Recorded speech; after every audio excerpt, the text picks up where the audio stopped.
अकोल्यातल्या बहादूर गावानं केला आत्महत्यामुक्त गावाचा संकल्प। शेतकऱ्यांना जोड व्यवसाय सुरू करण्यासाठी ग्रामपंचायत करणार मदत।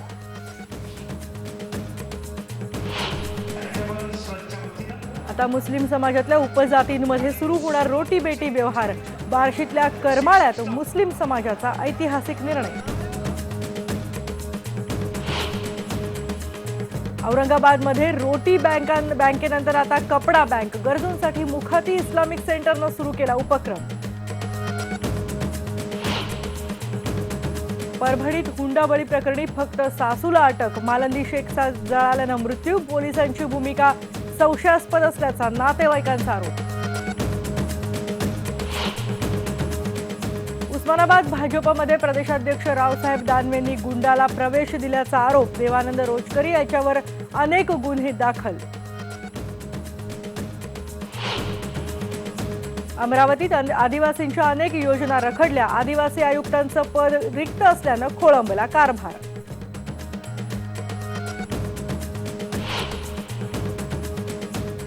आणि भंडारा गडचिरोलीत वाघांची शिकार करणारा आंतरराष्ट्रीय तस्कर कुट्टू पोलिसांच्या ताब्यातून पळाला। तब्बल 50 वाघांची शिकार केल्याचा आरोप।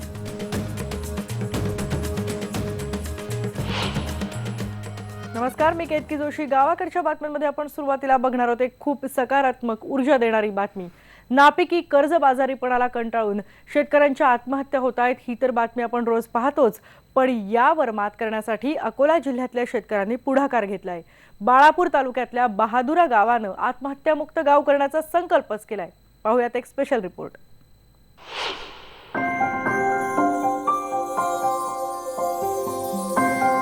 हे आहे अकोल्यातील बाळापूर तालुक्यातलं छोटंसं गाव बहादुरा।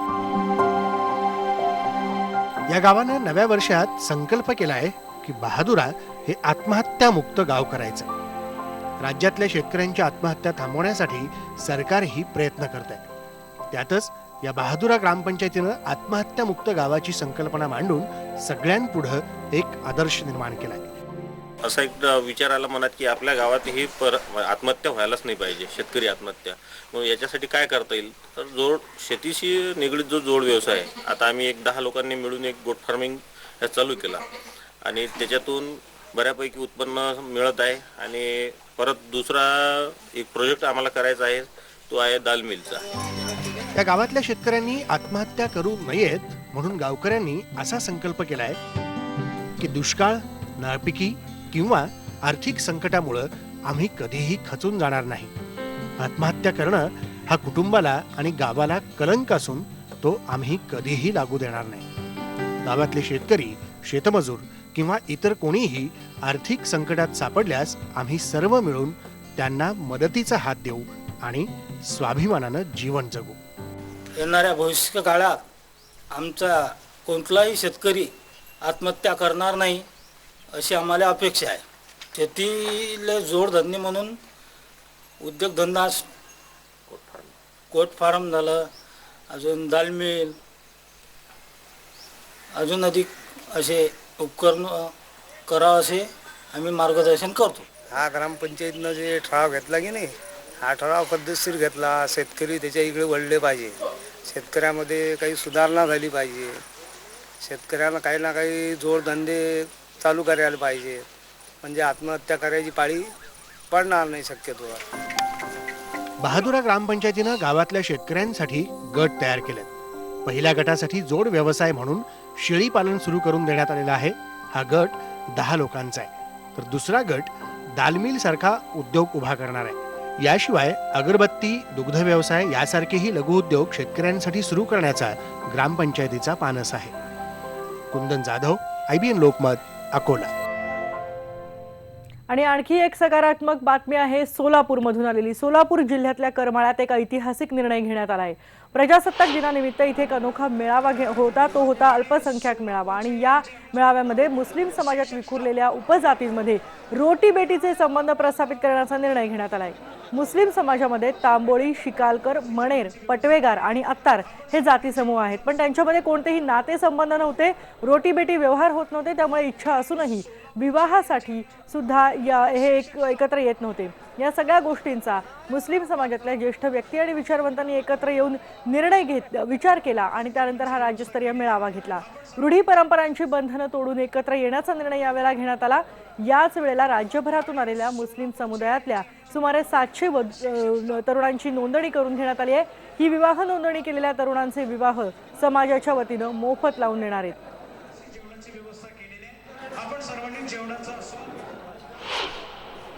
तांबोळी समाजापुरतच मर्यादित बघत होतो, पण आज याच्यापुढे जो समाज आहे, तांबोळी, पटवेकरी, हातार, मण्यार, हे संपूर्ण समाजाला एकवटून जास्तीत जास्त मुला मुलींचे लग्न कसे होतील, मुलगी घरात राहायला नको, मुलाचं बी लग्न व्हायला पाहिजे, ह्या हिशोबाने हाजी हशमुद्दीन भाई तांबोळी ट्रस्ट याच्यामार्फत आम्हाला हे करण्याचं धाडस केलं आणि त्याच्यामध्ये आम्हाला सगळ्यात जास्त साथ सर्व समाजांची मिळाली। याच्यामध्ये जवळजवळ नाही म्हटलं तरी आज 700 ते 800 लोकांचे बायोडेटे आलेले आहेत। बातमी आहे औरंगाबादमधल्या मुखाती इस्लामिक सेंटरनं रोटी बँक सुरू केली होती आणि आता रोटी बँकेनंतर त्यांनी कपडा बँक सुद्धा सुरू केली आहे। कपडा बँकेला सुद्धा भरपूर प्रतिसाद मिळतोय। औरंगाबादकर आपले वापरात नसलेले पण चांगले असे कपडे या बँकेत जमा करतात आणि गरजू या बँकेतून कपडे घेऊन जात आहेत। याच अनोख्या उपक्रमाबद्दल सांगतोय सिद्धार्थ गोदाम। इस्लामिक मुखाती इस्लामिक सेंटरने रोटी बँक नंतर आता सुरू केलंय कपडा बँक, कारण अत्यंत महत्त्वाची गरज आहे।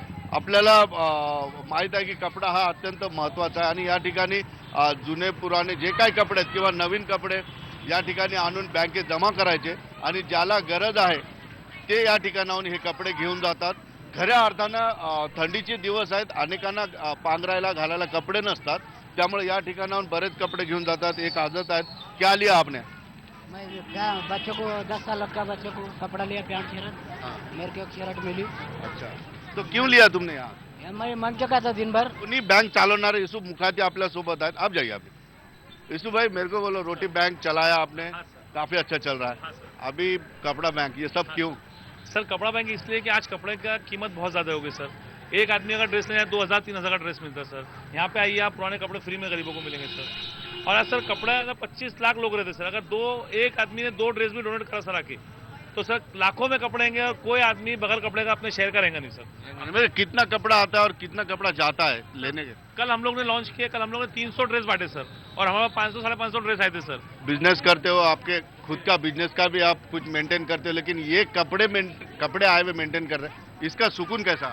इसका सुकून, जो ये सुकून मिलता है गरीबों की सेवा के अंदर, ये सुकून कितने भी पैसे कमाने के बाद में कोई सुकून नहीं मिलता है।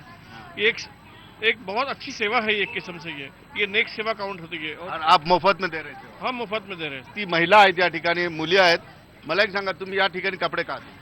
माझ्याकडे जे वेस्ट होते किंवा मी वापरत नव्हते ते मी कपडे इथं आणून दिले, कारण वगैरे की दुसऱ्यांना कामी यावेत यासाठी मी ते आणून दिले। 10-12 वर्षाची मुलगी आहे, तिने कपडे या ठिकाणी दान केले। खरं या वयामध्ये दानाचं महत्त्व कळणं म्हणजे खूप मोठी गोष्ट आहे। आपने क्या दिया यहाँ? हमारे ड्रेस जो हमारे पापा मम्मी के दिए और साड़ी जमा करा यहाँ पर, क्योंकि यहाँ पर कपड़ा बैंक स्टार्ट हुआ ना, तो हमने भी हमारे कपड़े लाके पुराने स्टार्ट कर दिए। मुखाती इस्लामिक सेंटरची एक फार सुंदर लाईन आहे, नेकी का हर काम अल्लाह के राह पर। खऱ्या अर्थानं मुखाती इस्लामिक सेंटरने हे काम केलेलं आहे। रोटी बँक नंतर आता कपडा बँक। सुधीर जाधवसह सिद्धार्थ गोदाम, IBN लोकमत, औरंगाबाद। यानंतरची बातमी आहे अमरावतीमधली। जवळपास 1400 कोटी रुपये बजेट असणाऱ्या अमरावती आदिवासी विभाग कार्यालयाच्या आदिवासी आयुक्तांचं पद गेल्या 4 महिन्यांपासून रिक्तच आहे। आधीचे अप्पर आयुक्त अशोक अत्राम यांची बदली करण्यात आली, पण त्यानंतर नवीन अधिकाऱ्याची नेमणूक करण्यातच आलेली नाही। त्यामुळे आदिवासींच्या अनेक योजना रखडलेल्या आहेत। मार्च महिना संपेपर्यंत जर निधी खर्च झाला नाही तर तो निधी सरकारकडे परत जाईल। त्यामुळे येत्या 15 दिवसात जर आयुक्तांची नेमणूक केली नाही तर आंदोलन करण्याचा इशारा आदिवासी कार्यकर्त्यांनी दिलाय। महाराष्ट्रातील 12 जिल्हे आणि 7 प्रकल्प अधिकाऱ्यांचं मुख्यालय असल्याचं अमरावती आदिवासी अप्पर आयुक्त कार्यालय हे आहे। मी सध्या अप्पर आदिवासी आयुक्त कार्यालयातच आहोत, परंतु गेल्या 4 महिन्यापासून या प्रकल्प कार्यालयात अप्पर आदिवासी आयुक्त नाहीत। अप्पर आदिवासी आयुक्तांची अमरावतीवरून आत्राम होते, त्यांची बदली करण्यात आली आणि सध्या यांचा प्रभार नागपूरच्याच ATC माधवी खोडे यांच्याकडे आहे, परंतु माधवी खोडे यांना नागपूरवरून इथे कारभार करणे कठीण जात असल्यामुळे अनेक आदिवासींच्या ज्या योजना आहेत त्या योजना रखडलेल्या आहेत. अनेक फायली पेंडिंग आहेत. बुलढाण्यापासून तर किनवटपासून नाशिक औरंगाबादपासून लोक येतात आणि परत जातात, त्यांचं काम होत नाही. माझ्यासोबत काही आदिवासी कार्यकर्ते आहेत, आपण त्यांना विचारूया नेमकं की इथे ATC नसल्यामुळे नेमकं यांना कुठल्या अडचणीचा सामना करावा लागतो. शासनाकडे अमरावती विभागासाठी अपर आयुक्त पद देण्यासाठी उमेदवारच नव्हता किंवा अधिकारीच नव्हते. तर 4 महिन्यापूर्वी इथले या ठिकाणी जे काम करणारे अशोक आत्राम, आदिवासी समाजाचे अशोक आत्राम हे अपर आयुक्त म्हणून पदावर होते. त्यांना बदली करण्याची गरजच नव्हतं. त्यांची बदली करून जवळपास 4 महिन्यापासून एकही ते ATC परमनंट ATC न दिल्यामुळे आमच्या आदिवासींवर अन्याय होत आहे. आणि आता नुकतंच धारणेला जो प्रकार घडला 22 लाख 60 लाखाचा, तो त्यातलाच आहे. 15 दिवसात जर ATC दिलं नाही तर मार्च महिन्याचा खर्च होणार कसा? तो पैसा पूर्ण शासनाला वापस जाईल आणि आदिवासीवर अन्याय होईल. म्हणून आम्ही 13 जिल्ह्यातील आदिवासींना जागृत करून आम्ही तात्काळ 1 महिन्याचे आता आम्ही आंदोलन करण्याचा विचार करून राहिलो. इथे विद्यार्थ्यांवर खूप सारा अन्याय होत आहे आणि इथं जे युवा नेतृत्ववाले मुलं वगैरे आहेत त्यांना रोजगारही नाही मिळत आहे. आदिवासीवर कोणत्याही स्कीमा राबवल्या जात नाही. लेखी होतात, त्यांचे कागदपत्र भरले जातात, पण तसं बघितलं गेलं तर त्यांचं कोणत्याही काम केल्या जात नाही. या विभागाचा संपूर्ण 1400 कोटीचं बजेट आहे आणि 1400 कोटीपैकी फक्त 45% निधी खर्च झालेला आहे आणि मार्च एंडिंगला फक्त 2 महिने राहिले. 1400 कोटी रुपयाचं बजेट असणारं हे आदिवासी विभागाचं अप्पर आदिवासी आयुक्त कार्यालय आहे, परंतु ATC नसल्यामुळं आता हे कार्यालय ओस पडलेलं आहे. व्हिडिओ जर्नलिस्ट सागरसह संजय शेंडे, IBN लोकमत, अमरावती. यानंतर आपण गावाकडच्या बातम्यांमध्ये इथे एक ब्रेक घेतोय आणि ब्रेक नंतर पाहणार आहोत परभणी हुंडाबळी प्रकरणी फक्त सासूला अटक, पोलिसांची भूमिका संशयास्पद असल्याचा नातेवाईकांचा आरोप.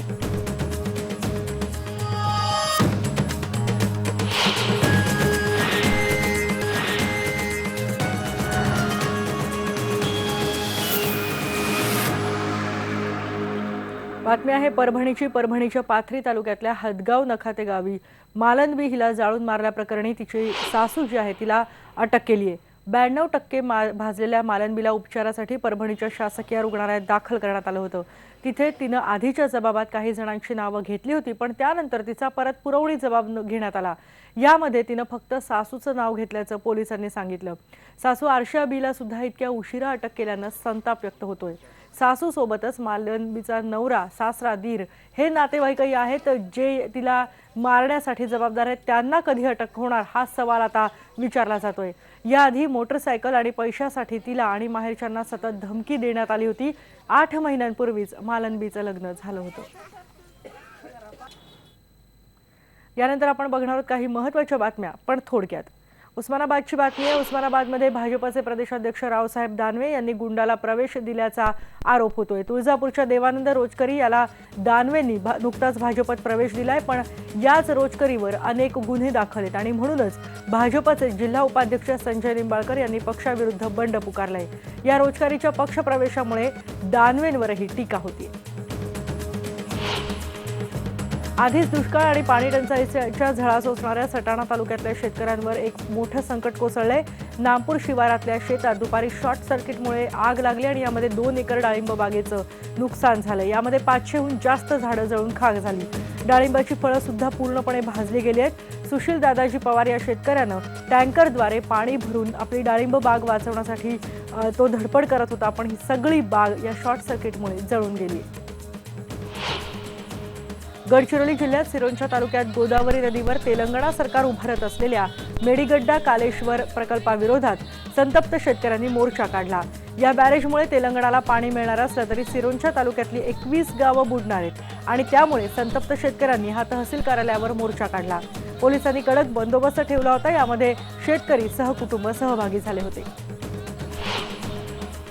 छत्तीसगड चकमकीमध्ये 3 माओवादी ठार झालेत. दंतेवाडा जिल्ह्यात मेटपालच्या जंगलातली ही घटना आहे. माओवाद्यांचा जिरम घाटीमध्ये जो काँग्रेस नेत्यांवर हल्ला झाला होता त्यामध्ये सुद्धा खूप महत्त्वाचा सहभाग होता आणि त्याच माओवाद्यांना ठार मारण्यात आल्याचं सांगण्यात येत आहे. यावेळेला काही शस्त्रसाठाही जप्त करण्यात आलाय. यानंतर आपण गावाकडच्या बातम्यांमध्ये एक ब्रेक घेतोय. पहा फक्त IBN लोकमत.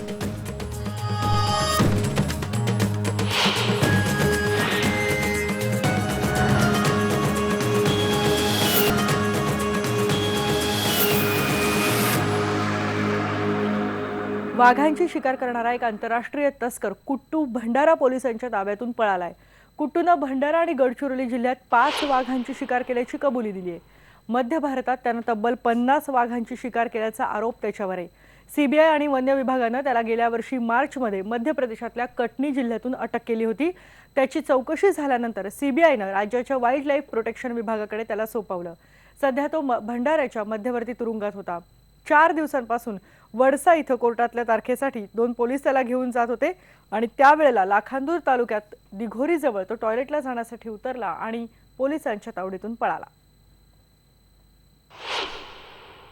वाघांची हत्या करून त्या वाघांचे अवयव आंतरराष्ट्रीय बाजारामध्ये विकण्यामध्ये तरबेज असलेला कुट्टू पारधी वय वर्ष 28 हा मूळचा मध्य प्रदेशच्या कटनी येथील रहिवासी आहे आणि गेल्या काही वर्षात मध्य भारतामध्ये 50 वाघांची हत्या कुट्टूनं केल्याचा संशय असून त्यामुळेच मुंबईचं सीबीआयचं पथक आणि मेळघाटचं वाईल्ड लाईफ क्राईम ब्रांच याचे अधिकारी गेल्या वर्षी मध्य प्रदेशच्या कटनीमध्ये गेले होते आणि 3 मार्चला सहाय्यक वनसंरक्षक विशाल माईंच्या नेतृत्वात गेलेल्या या पथकाच्या ताब्यातून कुट्टूला सोडवण्यासाठी गावकऱ्यांनी तिथं प्रचंड दगडफेक केली. त्यामध्ये 3 वनकर्मचारी जखमी झाले होते. त्यानंतर कसं तरी त्या पथकानं नागपूरला कुट्टूला आणलं.